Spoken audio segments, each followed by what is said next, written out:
Previously on the seventh day.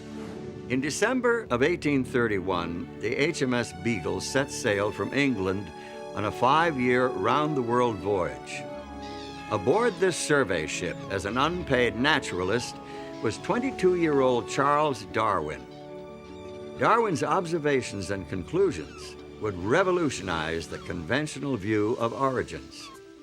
Some super-calculating intellect must have designed the properties of the carbon atom. Otherwise, the chance of my finding such an atom through the blind forces of nature would be utterly minuscule. A common-sense interpretation of the facts suggests that a super-intellect has monkeyed with physics as well as with chemistry and biology.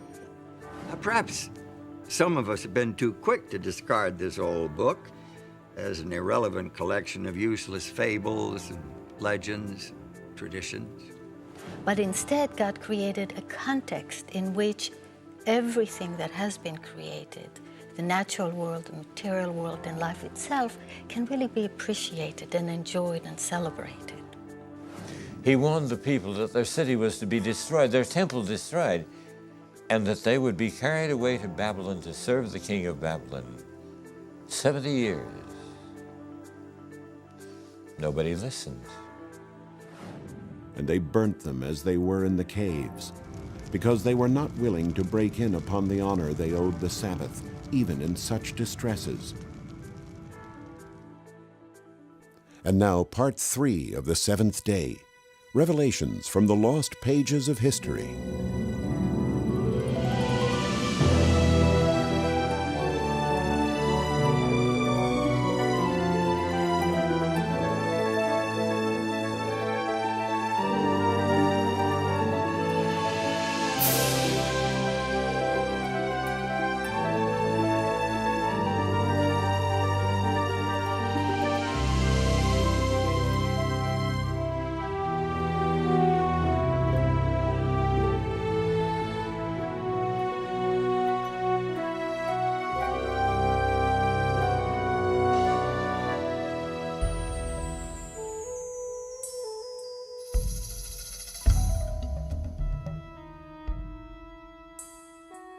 In the time when Jesus Christ walked among the Jews, it was his custom to attend the synagogue to worship and teach on the Sabbath day.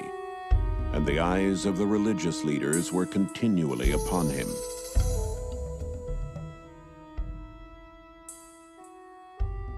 Some of the rabbis of his day argued with him over the proper way to observe the Sabbath.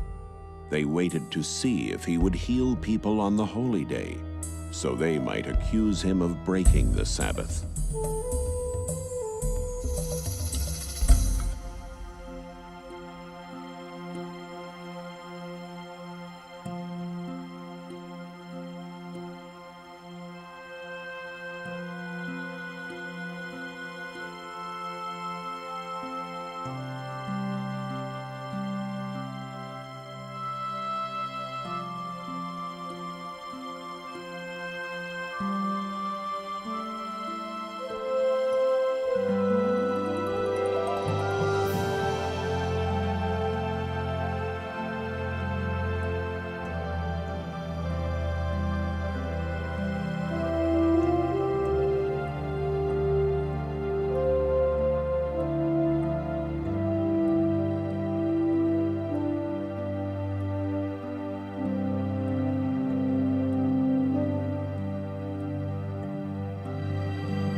What Jesus Christ did on that Sabbath 2,000 years ago was revolutionary indeed.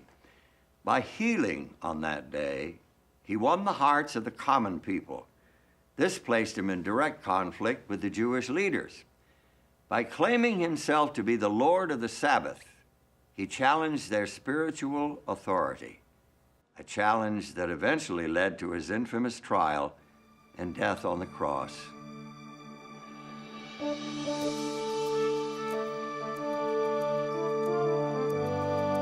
Jesus was born in Bethlehem, an insignificant town in the region of Judea during the reign of Caesar Augustus, the first great Roman emperor. At that time, the Roman Empire held within its borders scores, if not hundreds, of religions and cults. From Zoroastrianism in Persia to the mystery cults of Greece to the Druidism of Celtic Britain. Secret initiations and fertility rites were common, and so was belief in astrology. The Romans themselves admired the religion and culture of Greece. They adopted Greek gods and blended them into their own religions. The result was a mixture of ancestor worship, emperor worship, and sun worship, a religion that included not one god, but many. The Jews, on the other hand, worshiped only one God. Though surrounded by the images of Greek and Roman deities, they served a God they couldn't see. They had no icons or images to represent him. They had no initiations or fertility rites. Instead, they had a day that set them apart, a day without equal in any other religion, a 24-hour period devoted completely to their God. The Jews had the Sabbath. After the Exodus from Egypt, God made a covenant with Israel, and part of that covenant included the Ten Commandments with the commandment to keep the Sabbath, the seventh day of the week, as a memorial of his creation and of his redemption from Egypt. By keeping that Sabbath, which was a sign between God and Israel, they were reminded that he was their God and they were his people. You shall surely observe my Sabbaths, for this is a sign between me and you throughout your generations, that you may know that I am the Lord who sanctifies you. It's safe to assume that the Jews of the first century knew and read the Ten Commandments. The Ten Commandments told them, just as it tells us, that the Sabbath is a memorial to God's creation of the world in 6 days, and also is a memorial to the Exodus from Egypt. For Jews of the first century, the Sabbath was a time of intense spirituality. They related to God, who created the universe in 6 days and rested on the seventh, so they too rested on the seventh. As well, in Jewish liturgy, they reflected on the fact that God took them out of Egypt, so the Sabbath became for them a celebration of their freedom. Observance of the seventh-day Sabbath was the unmistakable mark of a Jew. It set him apart from everyone else. It couldn't be hidden. In the eyes of Greek and Roman observers, the Jewish observance of the Sabbath was one of the peculiarities of the Jews. Here is a people that does not work every seventh day, and the Greeks and Romans had nothing comparable to this. First century Jews took advantage of the Sabbath in that they couldn't work and instead rejoiced. They would have a wonderful candlelit dinner on Friday night, often with 2 loaves of bread to commemorate the manna that fell in the desert in the biblical period. They would, on Saturday, probably attend the synagogue, where they had the opportunity to see and perhaps gossip with their friends. And from the evidence that we have, they studied the Torah and worshiped together. Outside observers are repeatedly struck by the oddity of the Jewish refusal to do work on the Sabbath day. One philosopher, Seneca, even says that the Jews devote 1/7 of their life to idleness because they don't work on the Sabbath day. To remain idle every seventh day is to lose a seventh part of life, while many present interests suffer by this idleness. When Jesus arrived on the scene, the Sabbath was being crushed under the weight of arbitrary rules and regulations. The rabbis had turned Sabbath keeping into a meticulous science, devoid of meaning and joy. In the first century, Sabbath observance was a series of don'ts. They forbade the tying or untying of a knot, Cooking, writing more than one letter of the alphabet, the carrying of any burden, including something you might put in your pocket. and a lot of the day-to-day kind of work, like preparing skins and hides and the things that you would need for subsistence. They forbade the kindling of a fire or the extinguishing of a fire. And they forbade travel of more than 2,000 cubits beyond your dwelling place. 2,000 cubits would be about 4,000 feet.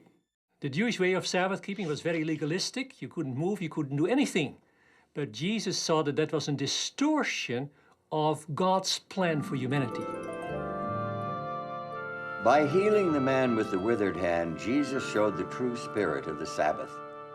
He rejected the rabbi's rules. He kept the Sabbath as taught in the ancient Hebrew scriptures. According to the Gospel of Luke, it was Jesus' custom to go into the synagogue and worship on the Sabbath day. He did keep the Sabbath, but he did not keep it according to the rules laid down by the Pharisees. In fact, he said the Sabbath was made for man and not man for the Sabbath. Whereas the Pharisees had said that the Sabbath was made only for Israel, and in fact, Israel was made for the Sabbath so that the Lord would have someone on earth to keep the Sabbath. When Jesus declared that the Sabbath was made for man, he was teaching a radical, disturbing concept. No wonder he provoked such strong opposition from the Jewish leaders.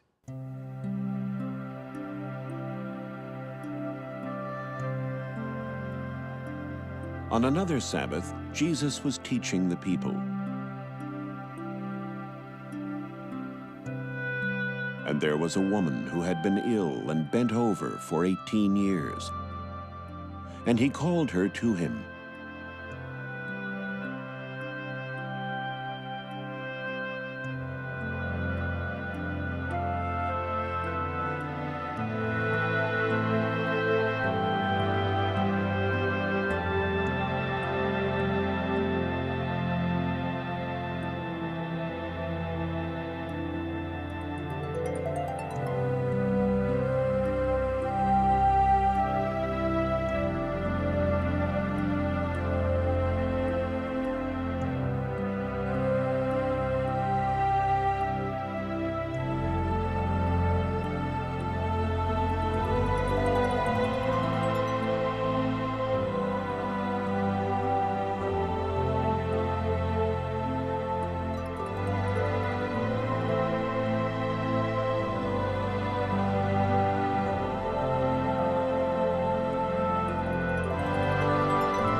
Religious leaders were angry with Jesus for healing on the Sabbath, and they continued to conspire against him.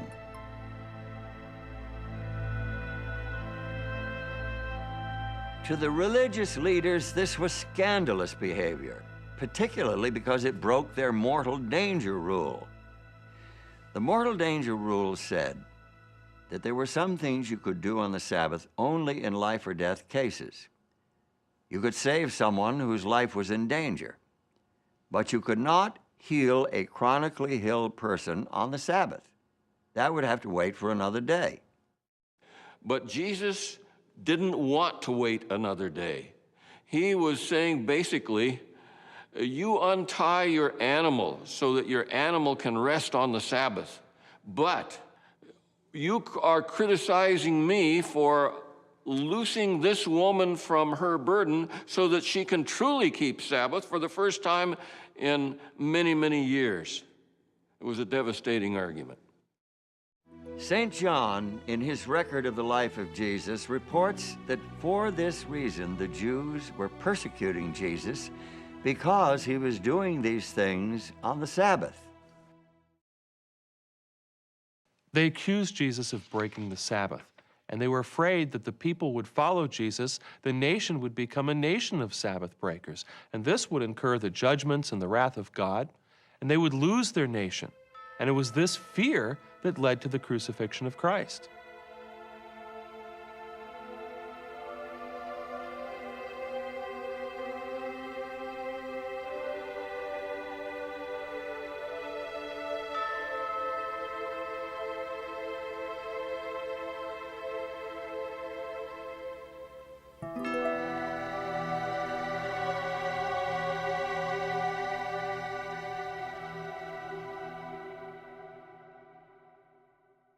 Some have suggested that the Sabbath of the Ten Commandments lost its significance with the life and death of Jesus, that somehow he did away with the Sabbath. When he said the Sabbath was made for man and not man for the Sabbath, he could have said the Sabbath was given to Israel and is no longer necessary for people other than Israelites to keep, and maybe not even Israelites. He had all kinds of opportunities to say, the Sabbath isn't important, let's get rid of the Sabbath. But instead, all the controversies that he had with the Pharisees were not about whether the Sabbath should be kept, but how it should be kept.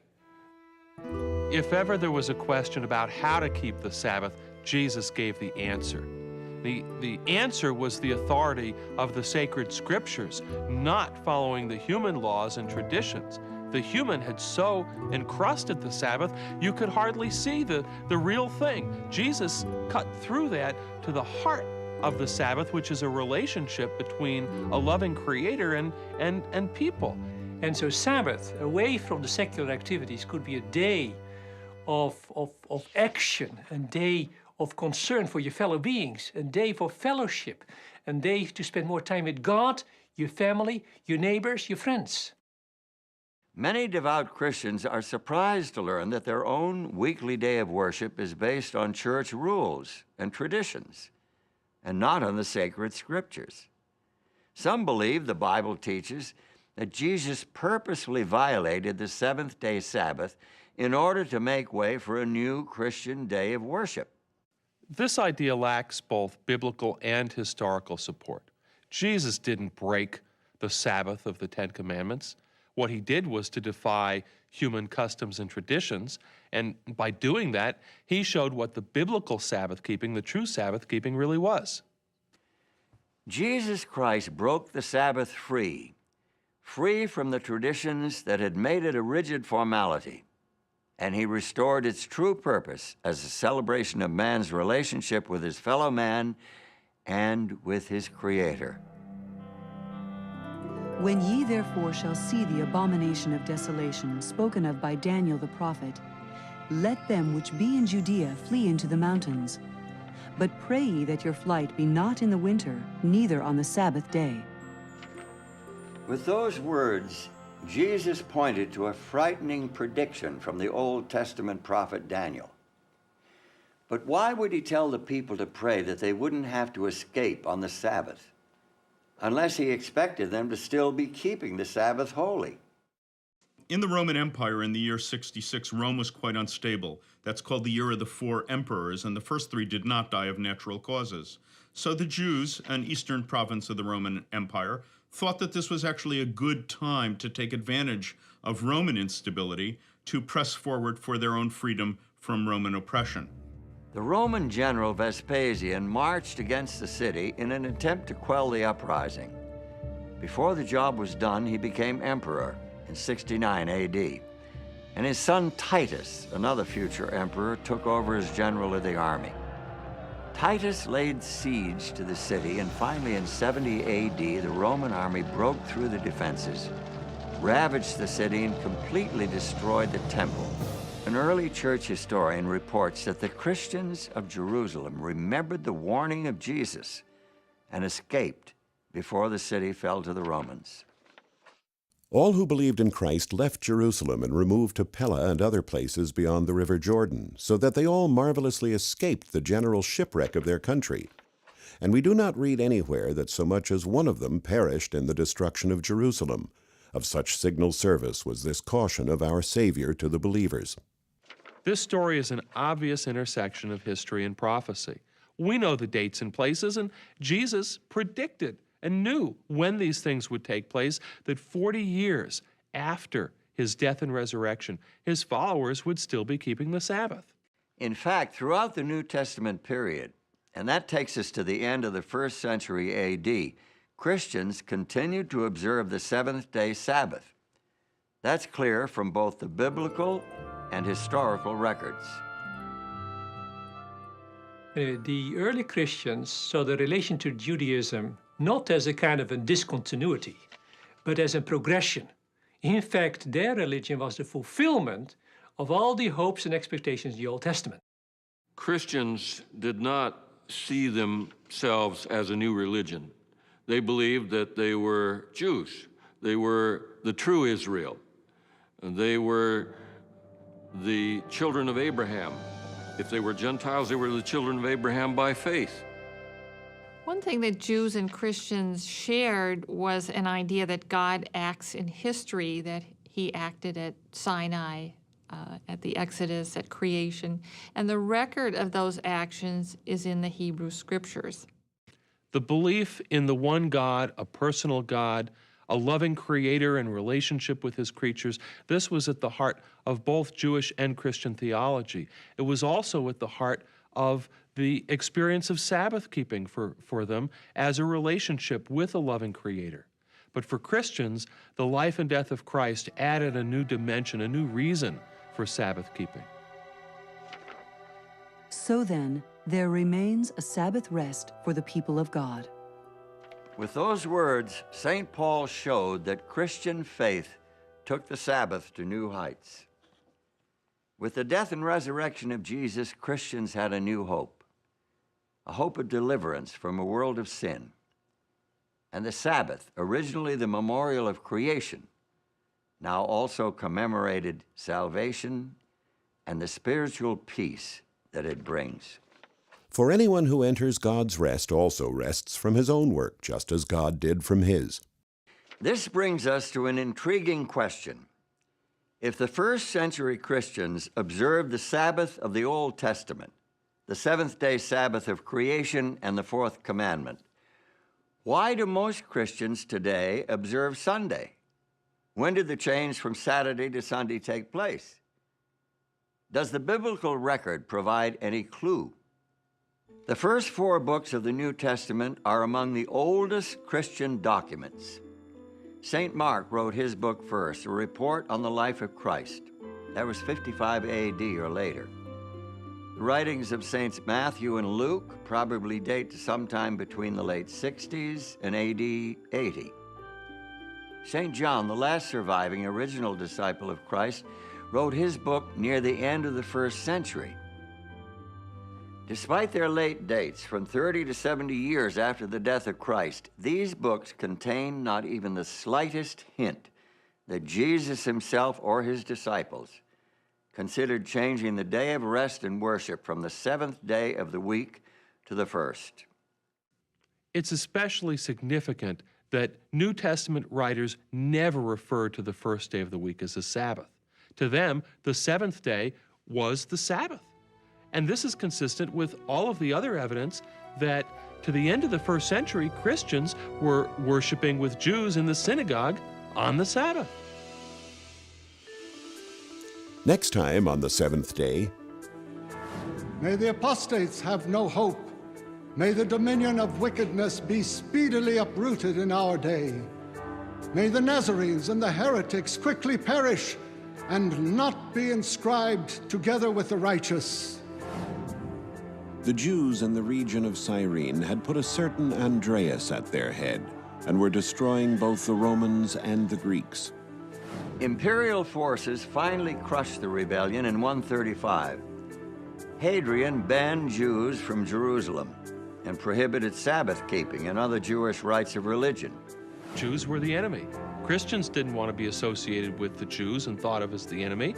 And the easy way to disassociate themselves was to renounce the Sabbath, which was a mark of Jewishness. We hear about Roman soldiers having come back from the east who pray at dawn, facing the east, facing the sun. Sympathetic biographers claim that before a climactic battle near Rome, Constantine saw a vision of a flaming cross in the sky. he credited this vision with his subsequent victory and declared himself to be a Christian. For although almost all churches throughout the world celebrate the sacred mysteries on the Sabbath of every week, yet the Christians of Alexandria and at Rome, on account of some ancient tradition, have ceased to do this